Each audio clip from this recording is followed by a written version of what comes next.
दोस्तों, मैं हूँ Rajan Kumar Dubey as a expert of English language. आज मैं सभी को जो है lesson number 1 a letter to God by G L Fuentes का हिंदी समरी में बताऊंगा। आइए हम बताते हैं। यहाँ पर एक किसान से संबंधित एक कहानी है और किसान कैसे अपने फसलों को उगाता है और फसल को उगाने के पश्चात यदि उसमें कोई आपदा आ जाए, तो कोई नुकसान हो जाए तो कितना दुखी होता है और दुखी होने पर वह भगवान को ही याद करता है। तो आइए ऐसी एक कहानी मैं यहाँ पर आपको बताता हूँ। यहाँ पर एक लेंचो नामक किसान है। वह एक घाटी में अकेला ही था और वह पहाड़ी साइड में ऊंचाई पर उसका मकान था। वह अपने परिवार के साथ रहता था। उसका जो है मेन पेशा जो है किसानी का ही था और वह किसानी करके अपने परिवार का भरण पोषण करता था। एक समय की बात है, उसका फसल जो है फूल और फल दोनों भी लग गए थे। मतलब अनाज भी पक गए थे और उसमें जो है फूल भी लगे हुए थे। तो एक समय की बात है, कुछ बूंदाबांदी हो रही थी तो उसको लगा कि यह जो है बहुत अच्छा है। लेकिन जैसे ही अपने घर के बाहर निकला, उसने देखा कि बूंदें जो गिर रही थी वह थोड़ा से बड़ी बूंदों में कन्वर्ट हो गई।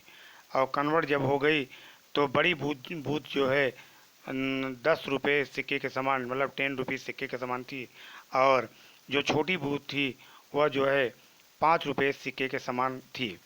लेकिन वह बूंदें जो है धीरे धीरे बढ़ती गई और बढ़ करके और वह जो है आइस में बदल गई। बड़े और छोटे आइस के रूप में कन्वर्ट हो गया। और आइस जब गिरी फिर वह भाग करके वह अपने घर में गया। और जब घर में गया, तेज के साथ बारिश के साथ तेज हवाएं भी आने लगी और ओले भी पड़ने लगे।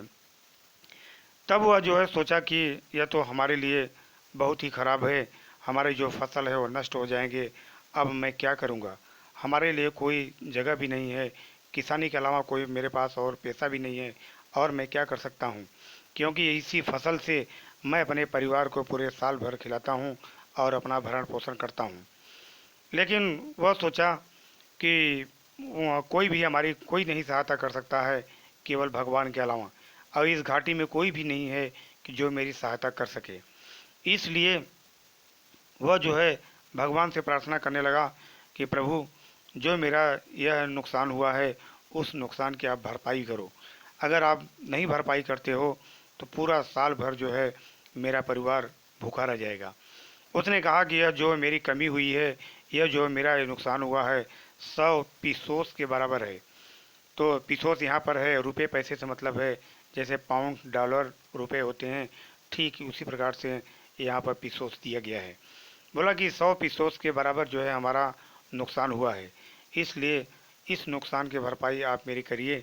और उसने सोचा कि मैं भगवान को एक पत्र लिखूंगा। वह जो है एक पत्र लिखना प्रारंभ कर दिया और पत्र में लिखा कि प्रभु जो है मेरा 100 पीसोस जो है कृपया मुझे भेजने की कृपा करें। उसको लिख करके और एक लिफाफे में डाल करके वह जो है पोस्ट ऑफिस गया। पोस्ट ऑफिस जा करके उसने एक स्टैंप लगाया। स्टैंप लगा करके पोस्ट में डाल दिया। इसके बाद डाल करके सीधा अपने घर की तरफ लौटा और वह जो है भगवान में विश्वास किया कि निश्चय ही मेरा 100 पीसोस जरूर आएगा। जैसे ही घर पर आया और वहाँ पर पोस्ट ऑफिस में पोस्टमैन ने लेटर को निकाला, वहाँ भगवान के नाम पर पता लिखा हुआ था। वह तो पहले हंसा और फिर आश्चर्यचकित भी हुआ, आखिर ये कौन ऐसा व्यक्ति हो सकता है। उस लेटर को ले जा कर के और अपने पोस्ट मास्टर को दिखाया। पोस्ट मास्टर भी उस पर हंसा, लेकिन वह भी एक दयालु व्यक्ति था, एक दूसरे की सहायता करता था। पोस्ट मास्टर ने उस पत्र के उस लिफाफे को फाड़ करके और अंदर वाली चिट को निकाला। चिट को जब निकाला तो उसमें उस किसान ने 100 पीसोस का डिमांड किया था। 100 पीसोस भगवान से उसने मांगा था। तो उसने समझ गया कि इस व्यक्ति को जो है भगवान के प्रति विशेष इष्टा है, भगवान के प्रति विशेष लगाव है। तो उसने बहुत ही, चूँकि पोस्ट मास्टर भी दयालु था, उसने जो है सारे कर्मचारियों से कुछ रुपए पैसे लिए और अपने वेतन का कुछ भाग जो है ले करके और सारे मिला करके 70 पीसोस के बराबर उसने इकट्ठा किया। 100 पीसोस नहीं हुआ, लेकिन 70 पीसोस हुआ। तो 70 पीसोस जो है वह अपने पोस्ट में, वह जो है 70 पीसोस के साथ पोस्ट में डाल दिया। और वह पीसोस पोस्ट जो है, पीसोस का जो लिफाफा था उसके उसी पते पर पहुंचा जहां पर किसान का घर था। जब किसान के पास जो है वह रुपया पहुंचा, वह पीसोस 70 पीसोस पहुंचा। उसने जब निकाल के देखा तो 100 नहीं बल्कि 70 ही था। इसके बाद उसने विचार किया कि इतना, उसको बहुत खुश तो नहीं हुआ, लेकिन उसने विचार किया कि अब जो है, जो हमारा कमी भगवान ने किया है, जो 30 पीसोस कम दिया है, उसके प्रति मैं और दूसरा लेटर लिखूंगा। उसने जो है एक लेटर और लिखना प्रारंभ कर दिया, और लेटर लिख करके वापस फिर वह जो है पोस्ट ऑफिस गया, और पोस्ट ऑफिस जा करके एक स्टैंप लगाया, और स्टैंप लगाकर वापस जो है उसको पोस्ट में डाला। पोस्ट में डालने के बाद लेकिन एक चीज़ उसमें ज़रूर लिखा था कि प्रभु, अब जो मुझे पैसा भेजना वह जो है आप डाक के द्वारा नहीं भेजना, बल्कि वह पैसा जो है मुझे स्वयं मिलना चाहिए।